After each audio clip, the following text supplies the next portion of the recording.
Thank you, Chair. So my line of questioning is on the medicine shortages. So the Royal Australasian College of Physicians said in March that with over 400 medicines in shortage in Australia, increased production capacity in Australia was paramount. With the current Trump administration looking at implementing tariffs on pharmaceuticals and Big Pharma taking aim at the PBS, the outlook for global supply of medicines is increasingly uncertain, and I'm sure you'd agree with that. I'm just curious to understand what's in the pipeline or what is the government hoping to do to ensure there's enough medicine in Australia for Australians that need it. So, Senator, thank you for that question. Professor Anthony Lawler, Deputy Secretary for Health Products Regulation. We have responsibility for identifying and mitigating the impacts of shortages. So I might just throw to my colleagues to speak about what we're doing, not only to respond as and when these shortages arise, but what we're doing in a proactive sense to forecast and work with key stakeholders to be prepared and responsive. But then I might ask Mr McIntyre perhaps to talk around some of the work that we're doing in that space as well. Thank you. Dr Tali Fenner, Acting Assistant Secretary, Pharmacovigilance Branch, Medicines Regulation Division. So within the TGA, our responsibility, as Professor Lawler said, is to monitor the medicine shortages and the supply of medicines. And we do that with sponsors, so pharmaceutical companies must report to us upcoming shortages or discontinuations for prescription medicines and for a certain range of important non-prescription medicines. And we work with pharmaceutical companies and peak bodies and stakeholder groups to minimise those impacts of shortages and work to ensure equitable supply. We undertook within the TGA a really sort of comprehensive consultation in early 2024, and that included consultation with consumers, health professionals, and industry stakeholders to look at where we could improve TGA, our role within the TGA. And we distilled that down to 4 sort of themes that we've been progressing in terms of reforms. So they are, firstly, to look at updating our legislation to better be able to mitigate and take action for medicine shortages. Secondly, to look at improving some of our data and digital capabilities. Also to improve the way we communicate and with health professionals, and to look at how we could better predict shortages. So that work's ongoing. This year we have undertaken some reforms already to improve our legislative framework.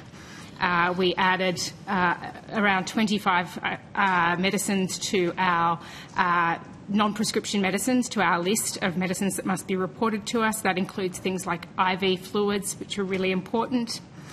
And we're working through that program, developing some communication frameworks.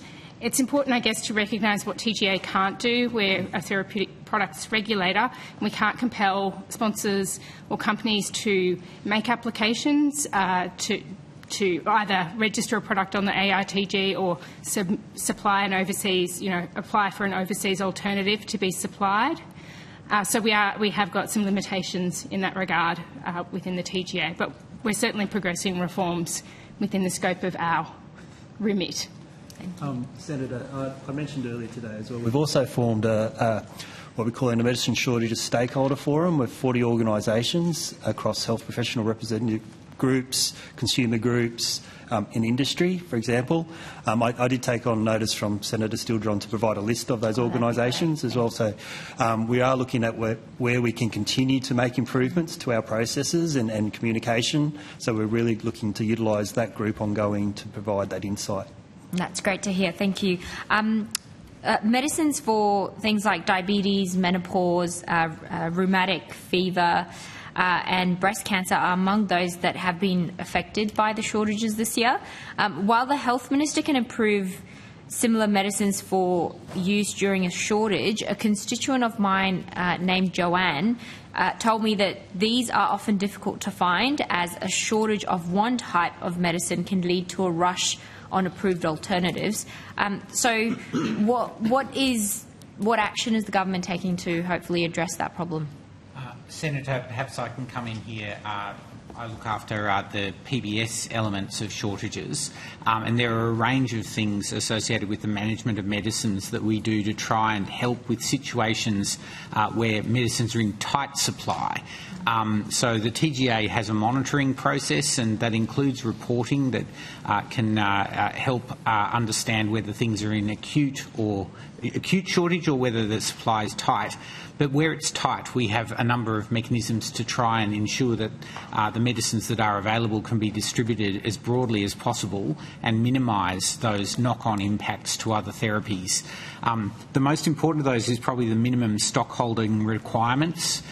So a wide range of the medicines that are on the PBS, the sponsors are obliged to maintain a 6-month supply of availability in country.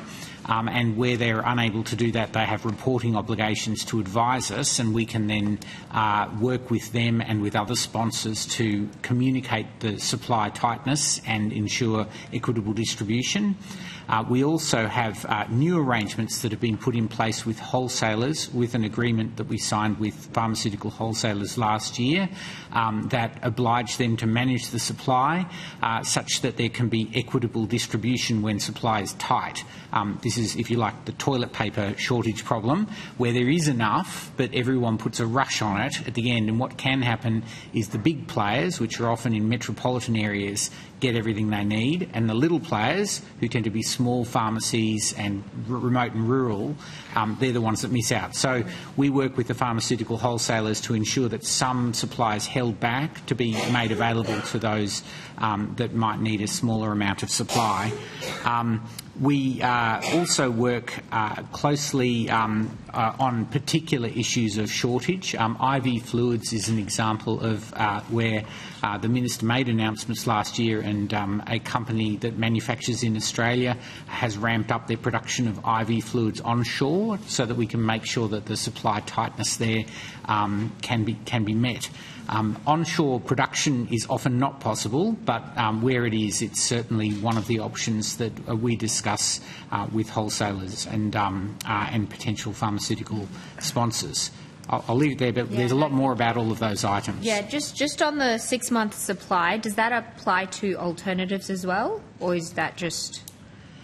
So we have what we call designated brands, and they're the ones that have that obligation. So it's not all medicines on the PBS, but it is usually those that are significant and whose shortages would cause concern for patients. Of course, there are situations where at the time of listing supply is very tight for pharmaceuticals, and what we don't want to end up doing is causing a shortage by requiring stockpiling. So we sometimes have to manage that obligation closely with ensuring continuity of supply. Thank you. Just referring to a report from the Institute for Integrated Economic Research, which found that Australia imports more than 90% of its medicine.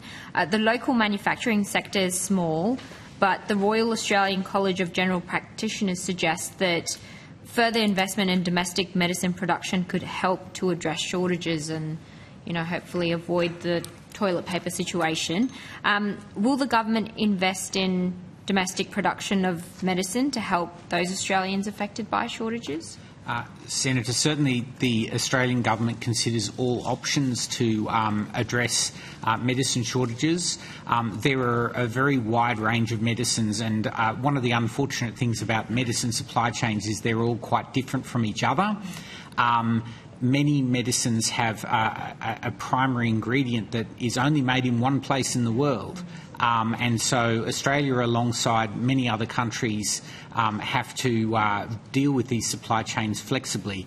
While Australian manufacture is sometimes a good solution, it often isn't. IV fluids is an example where that proved a useful solution, but that's partially because the fluids are heavy because they're mainly water, and therefore local production leads to benefits. For many other medicines, the benefits are more modest, and the challenges associated with getting the materials to manufacture here wouldn't necessarily best mitigate the risk and might make the medication much more expensive for Australian patients.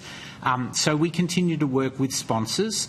It's always going to be a challenging situation, and there are at any one time a number of shortages, but the data shows that over time we tend to resolve some shortages and new ones arise, and that the same things don't remain in shortage for long periods. Thank you. Of course. Just to say that the government does want to grow medical manufacturing, and although it's not part of this portfolio, of course you would be very well aware that the National Reconstruction Fund has a targeted investment towards medical manufacturing. That's part of our Future Made in Australia policy. I think industry might be on today somewhere else. I've lost track of which committee's on which day, but that is part of the work that we're doing in manufacturing, although it's a very nuanced policy, as our officials have explained to you.